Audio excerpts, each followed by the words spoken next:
Victor Thorne's polished shoe nudged the worn, faded throw rug in the garage office, a subtle dismissal of the space. "This is a dead end, Dale," he announced. Not to me, but to Sarah, who stood by the service counter, her face pale. "You know that. You're simply not built for this kind of stagnation." The air thickened, heavy with exhaust fumes, and the sudden chilling weight of his judgment, the faint, familiar tang of motor oil, mixed with a sharper undercurrent of burnt coffee, still clung to my work clothes, a scent I usually found comforting. But tonight, standing in my own living room, it felt out of place, a rough edge against the smooth, unwelcome intrusion. Sarah moved across the room, her back to me, pouring a generous measure of expensive bourbon into a heavy crystal tumbler. The liquid gleamed amber in the subdued lamplight, catching the edge of a new tension in the air. This wasn't our usual weeknight routine. Victor Thorne, Sarah's boss, watched her, his gaze unwavering as he settled deeper into my favorite armchair. It was a comfortable old recliner, worn smooth in places by years of my weight. A silent companion through countless evening news broadcasts and late-night thoughts.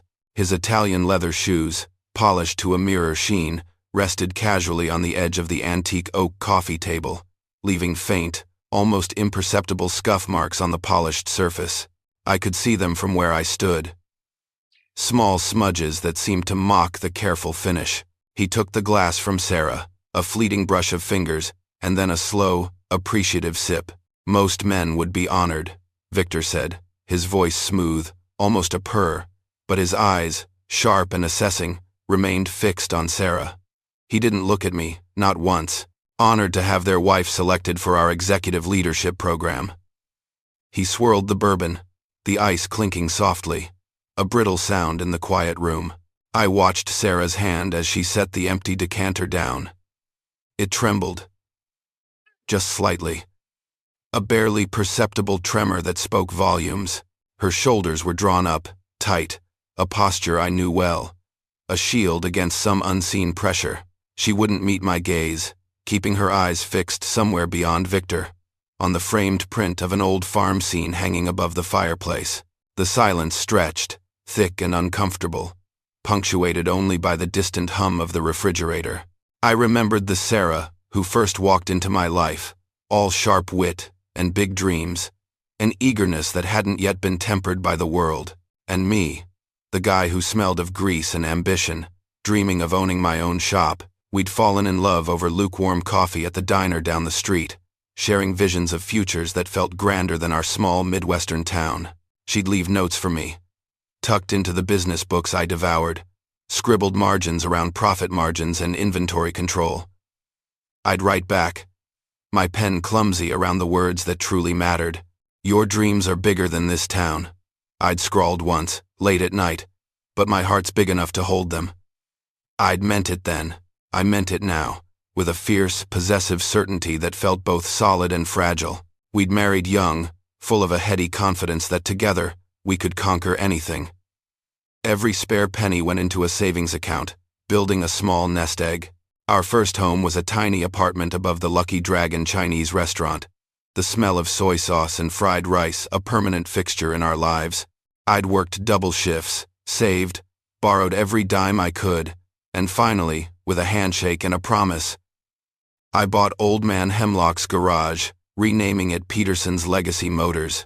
It was a good, honest business. A place where folks knew they'd get a square deal and a reliable repair. Sarah, with her quick mind, had landed an entry-level marketing job at Stella Communications. It wasn't much at first, but she applied herself, learning the ropes, impressing everyone with her drive. We bought our first house, a small bungalow with a yard big enough for a vegetable garden. We planted tomatoes and peppers, talked about kids, about the kind of life we were building. Brick by slow, careful brick, those years felt truly alive, full of effort and tangible reward. Then Victor Thorne arrived at Stella. He was a new regional director, imported from one of the coastal cities, all sharp suits and sharper edges, and everything, slowly, insidiously, began to change. A cold, hard rage began to crystallize inside me, not the explosive kind, but something tactical, silent, settling deep in my gut. I didn't know what was happening, not precisely. But I knew, with an unsettling certainty that tightened my chest, that something was very, very wrong. The scuff marks on the coffee table suddenly felt like an insult. A deliberate defilement of a space that was ours. The small things started, imperceptible at first, like a slow leak in a tire you don't notice until the handling feels off.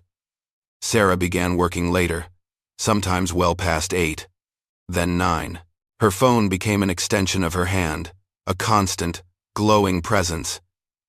Its notifications pulling her gaze away, even when we were supposedly together.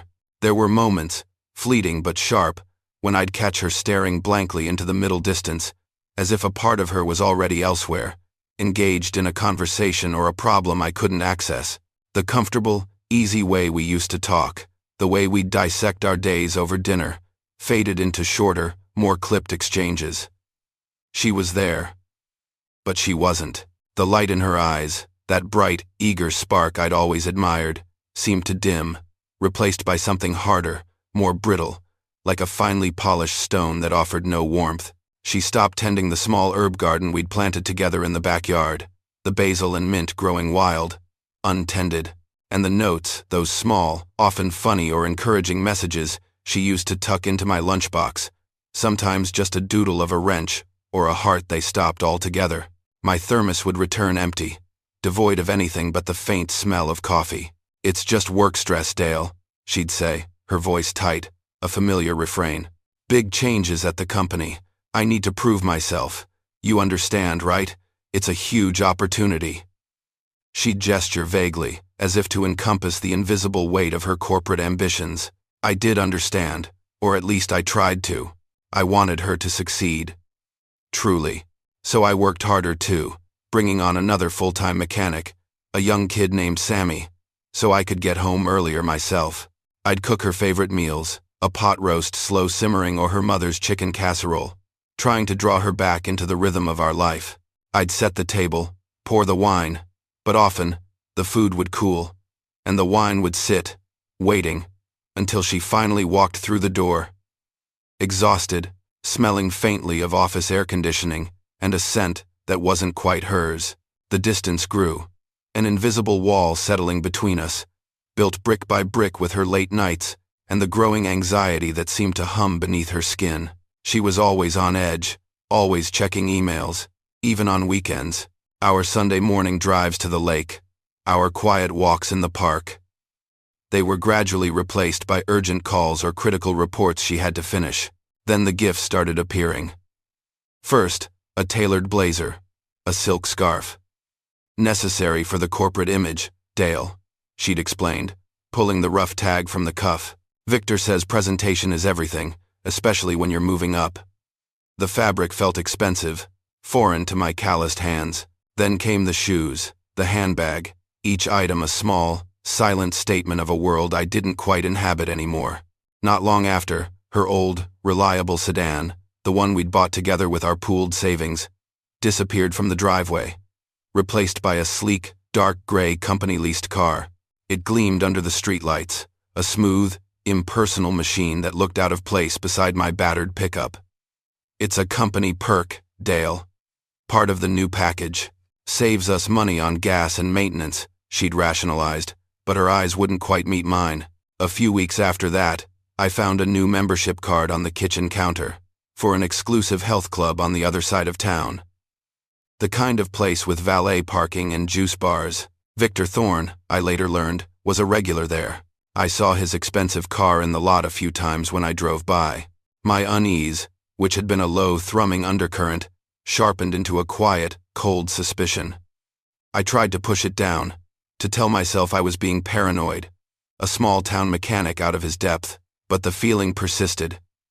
A stone in my gut. So I started doing some digging, subtle at first. I had clients, good men and women, who worked at Stella Communications, over an oil change, a brake job.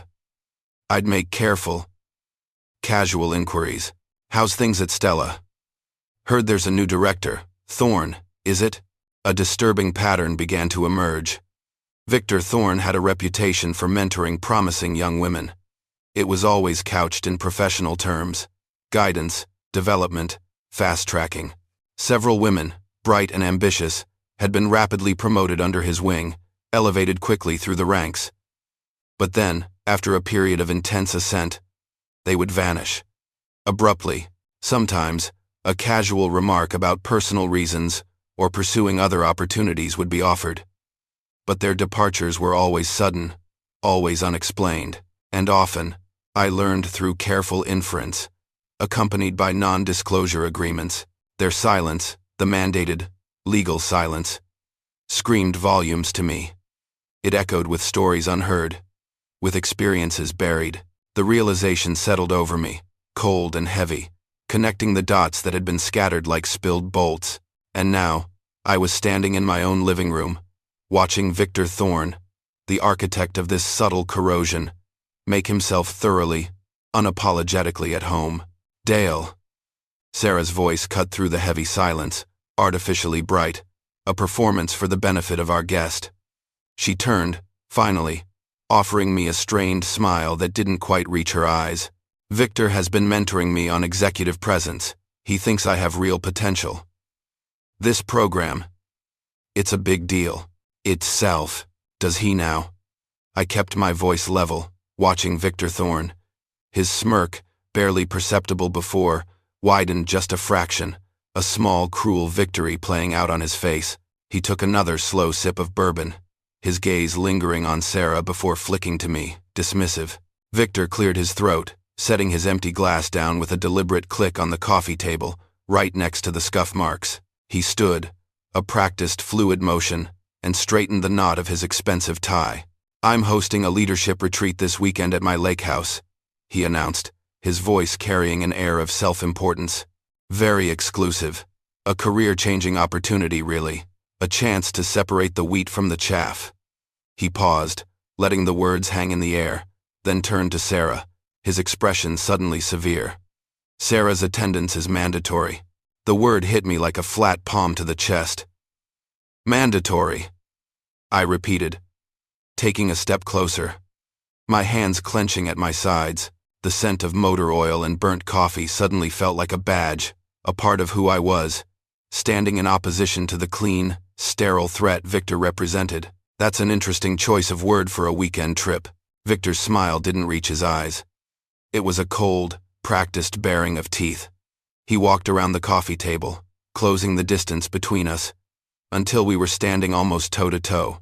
He was a few inches taller, his shoulders broader than mine, but I didn't flinch.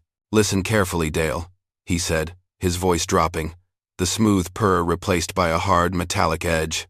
"I'm only saying this once. Your wife is spending this weekend with me, whether you like it or not."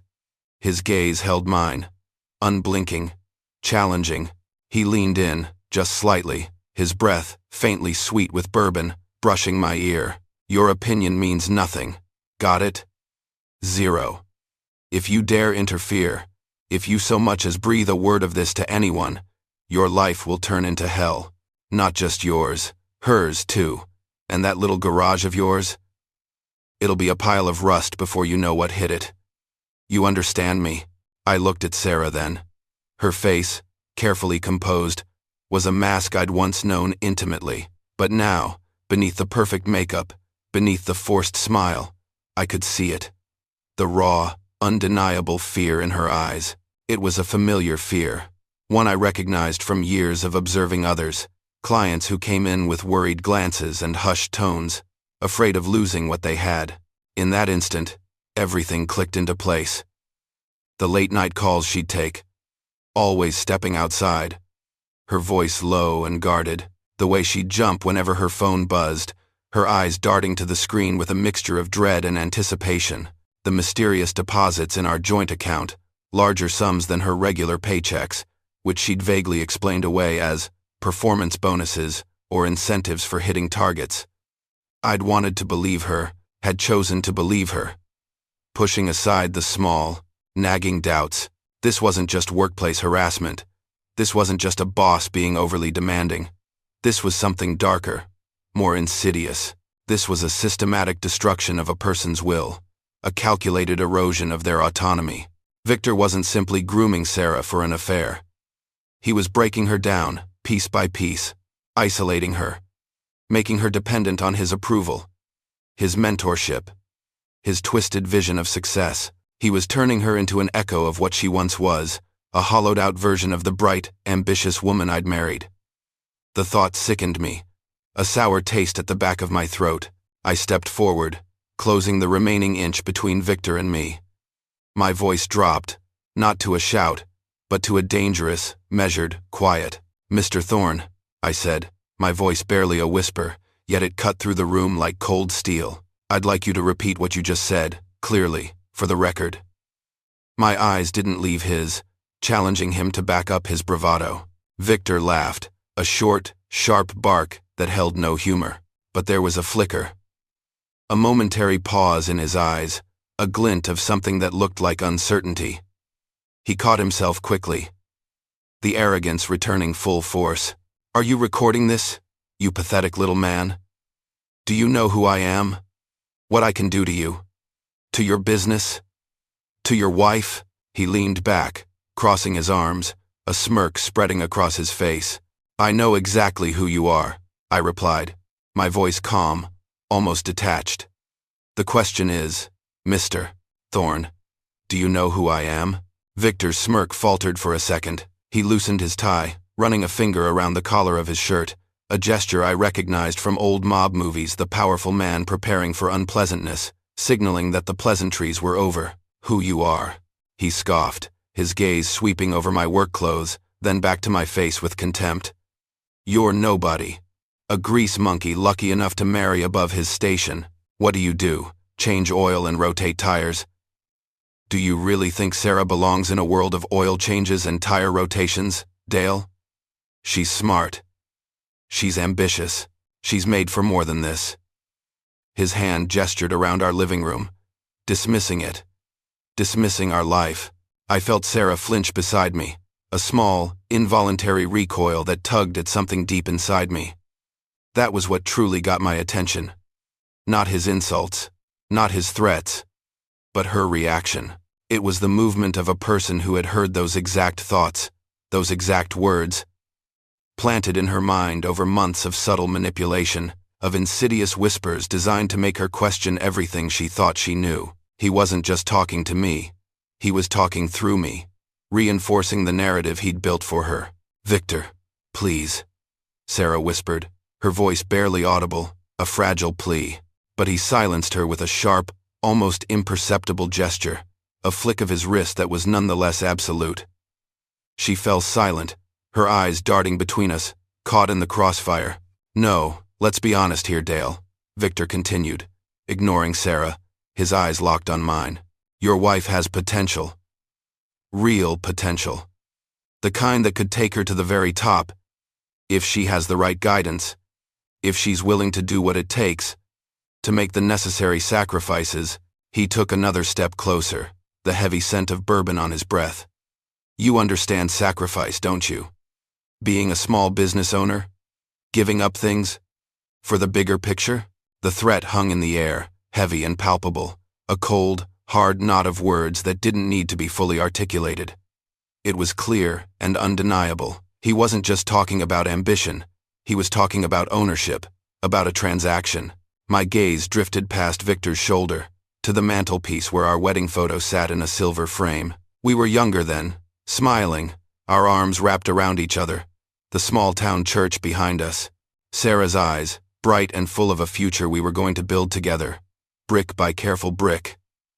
Our simple dreams, our love, it all felt so far away now, obscured by the polished gleam of Victor's shoes and the bitter taste of his words. "You're right about one thing, Mr. Thorne," I said, my voice quiet, almost conversational. The rage inside me had solidified, becoming something cold and precise. "I do understand sacrifice. I understand loyalty too. And consequences." Victor snorted, a derisive sound. He had fully regained his composure, mistaking my quiet for weakness. "Consequences? Let me tell you about consequences, grease monkey. One phone call to my friends at First National, and suddenly, your garage loan needs immediate repayment. That little empire you built? Poof. He snapped his fingers, a crisp, final sound. One word to the licensing board, and your inspection certification comes under review. Your reputation, your livelihood, gone. One hint to my contacts at the city council. His voice trailed off, but the menace in his eyes finished the sentence for him. Zoning violations, permits denied, endless red tape until Peterson's Legacy Motors was strangled out of existence, and one envelope to the FBI. I cut in, my voice unwavering, overriding his words. With documentation of your creative accounting practices, Mr. Thorne. Victor's face, which had been set in a triumphant sneer, lost a significant amount of its color. His eyes, for the first time, held genuine surprise, a flicker of something close to fear. He opened his mouth, but no sound came out. I continued, pressing my advantage. One email to the SEC about those shell companies you're using to hide corporate funds, the ones that funnel money away from Stella's legitimate investments. One anonymous tip about how you've been manipulating stock prices through insider trading, ensuring your portfolio climbs while others get left in the dust. My words were measured, each one a hammer blow. Victor stared at me, aghast, his composure shattered. You're bluffing, he finally managed, his voice a strained whisper, the arrogance gone, replaced by raw panic. Am I? I asked, a faint, grim smile touching my lips. I pulled out my phone, a sturdy, unremarkable device, and opened a folder. It wasn't a bluff, it was weeks of quiet, careful work. I turned the screen toward him, displaying a series of screenshots. Here's your private account in the Cayman Islands, Mr. Thorne. Opened under your mother's maiden name. Nice touch. And here's the shell company in Delaware, the one that's been paying for your business retreats at the lake house, complete with itemized expenses for executive entertainment that definitely aren't going towards legitimate corporate functions. I scrolled through the images, each one a nail in his coffin. And here's the evidence of how you've been systematically embezzling company funds, funneling them through these phantom accounts, all to finance your little hobby of destroying people's lives. The words hung in the air, cold and hard. Sarah gasped beside me, her hand flying to her mouth. Dale, how? Her voice was choked with a mixture of shock and dawning realization. I'm not just a grease monkey, honey, I said, turning to her, a flicker of pride in my voice, a feeling of grim satisfaction at having something to fight back with. Remember Marco, that IT guy who brings his vintage Porsche to me for service, says nobody else knows how to handle an old air-cooled engine quite like I do. I paused, letting the name sink in. Turns out, he's not just good with engines, he's very good at digital forensics.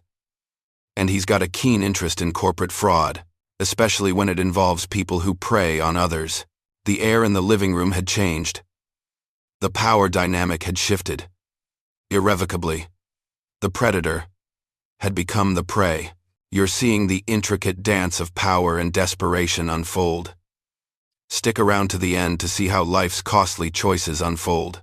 Victor's forced composure, which he'd clung to so desperately, finally cracked.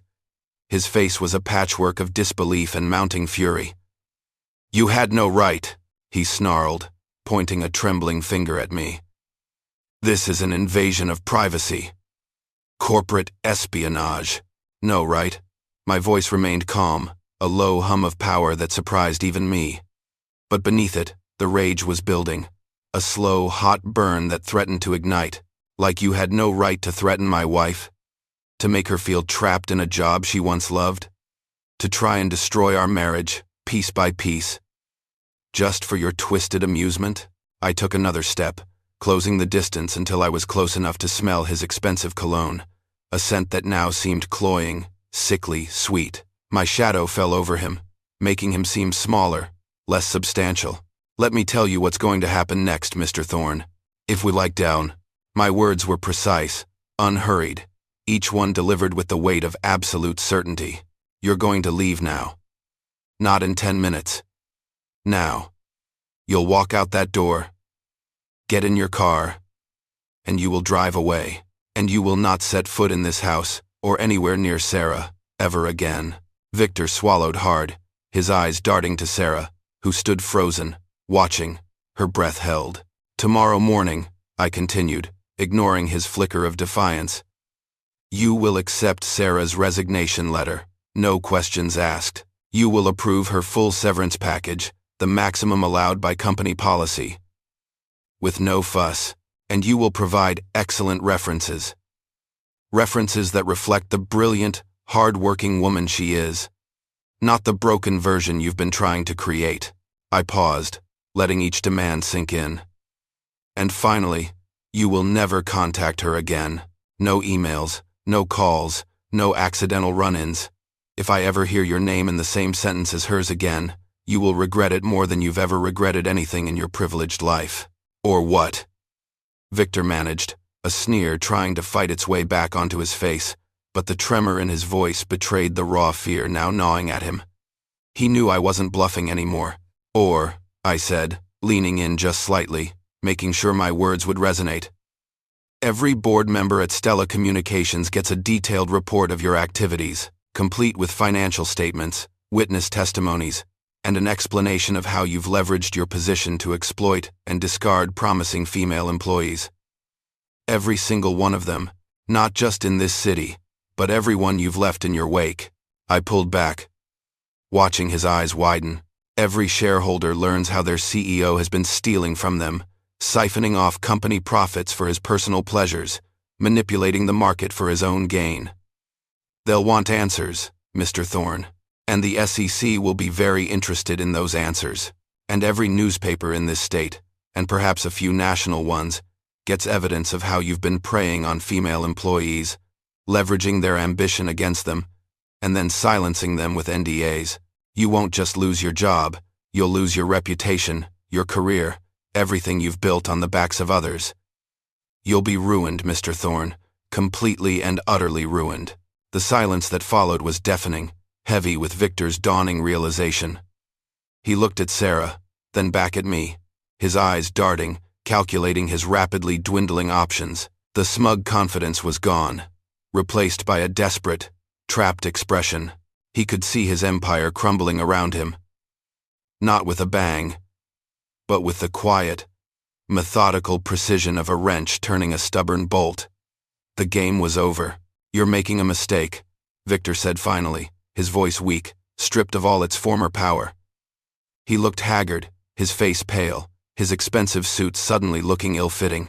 The man who had walked in radiating effortless superiority was gone, replaced by a desperate, cornered individual. No. Sarah spoke up then, her voice clear and steady, stronger than I had heard it in months. She took a step forward, her eyes fixed on Victor's, a fire rekindled in their depths. The mistake, Victor, was thinking you owned us, thinking you could manipulate people, destroy their lives, and get away with it. That's your mistake. The words were delivered with a quiet, devastating force. I felt a surge of pride, hot and unexpected, swelling in my chest. A glimmer of the woman I married, the whip-smart, fiercely independent woman I'd fallen in love with, was shining through, breaking free from the suffocating layers Victor had tried to impose. It was a fragile light, but it was there. Victor didn't say another word. He simply stared at Sarah for a moment, a flicker of something unreadable in his eyes. Perhaps shock, perhaps a final, bitter resentment. Then, without a sound, he stooped to pick up his expensive leather briefcase, his movements stiff and awkward. His arrogance was completely deflated, replaced by a cold, desperate fear that was almost tangible in the air around him. He walked towards the front door, his Italian leather shoes, once so confidently propped on my coffee table, now moved with a quick, shuffling urgency. No longer leaving deliberate scuff marks, just the echoes of a vanquished threat receding. The front door closed behind him with a definitive click, a small sound that nonetheless reverberated through the quiet house, sealing off that toxic chapter. The silence that followed was immense, overwhelming, a heavy blanket after the storm. Sarah and I stood in our living room, the space suddenly feeling vast and empty. Even though nothing had physically changed, the air was thick with unspoken words, with the raw, visceral weight of what had just happened, of the precipice we had just stood upon. The lingering scent of Victor's cologne mixed faintly with the bourbon, a sour, unpleasant combination.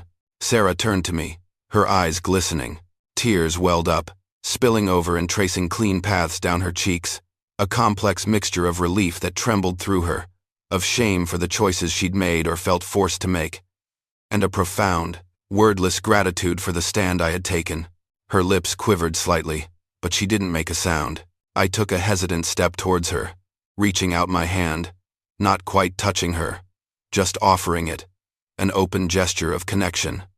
I knew this wasn't the end.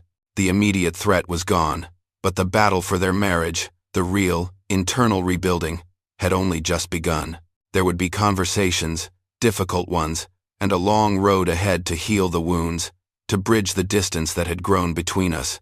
But for the first time in a long time, looking at the strength returning to her eyes, seeing the real Sarah emerge from beneath the fear and manipulation, I saw hope, a fragile, tentative hope, but hope nonetheless. The immediate aftermath of Victor Thorne's departure was a tense quiet, a heavy, breathing silence that settled over our living room. It was the kind of quiet that follows a storm, when the wind dies down but the echoes of thunder still resonate, and the urgent need to assess the damage and rebuild hangs heavy in the air. The next morning, Sarah officially resigned from Stella Communications. Victor Thorne, true to my expectations and his own fear, proved surprisingly compliant. The severance package was generous, far more than Sarah might have received otherwise, and the references, when they came, were impeccably positive, almost glowing. It was a clear sign that he understood the gravity of his situation and preferred silence over exposure. With the immediate crisis averted, Sarah and I began the slow, painful process of talking. It wasn't easy. The unraveling of the lies and manipulation was like picking apart a tangled knot, each strand revealing another layer of hurt and deception. Sarah, her voice often breaking, confessed the full extent of Victor's psychological torment, the insidious ways he had chipped away at her self-worth, making her believe that her ambitions were only attainable through his guidance, through sacrifices that had nothing to do with hard work. She spoke of the late nights, the constant pressure, the subtle gaslighting that made her doubt her own perceptions. I, in turn, shared my fear, my desperation, the gnawing unease that had driven me to dig, to investigate quietly, fueled by a love that simply wouldn't give up, a stubborn Midwestern loyalty that refused to let go. We sat for hours, sometimes in silence, sometimes with tears, sometimes just holding hands, rebuilding bridges across the chasm that had formed between us. We decided, together, to seek counseling. We knew that healing wouldn't happen overnight, that the wounds were deep and would require time, patience, and professional help to truly mend. It was another sign of our renewed commitment, a recognition that some things are too big to fix on your own. Sarah, freed from Stella's toxic environment, began to explore new career opportunities. The fire in her eyes, though tempered by experience, was slowly returning. She spoke of perhaps utilizing her sharp business acumen to help small Midwestern businesses, of consulting for local entrepreneurs, a dream she'd vaguely entertained in those early days. Before Victor, it was a path that felt authentic, rooted in the community we both valued. My garage, Peterson's Legacy Motors, continued to thrive. It was a testament to honest work, to reliable service, and to an unwavering dedication to the people who trusted me with their vehicles. It was a steady anchor in a world that had suddenly felt very unsteady.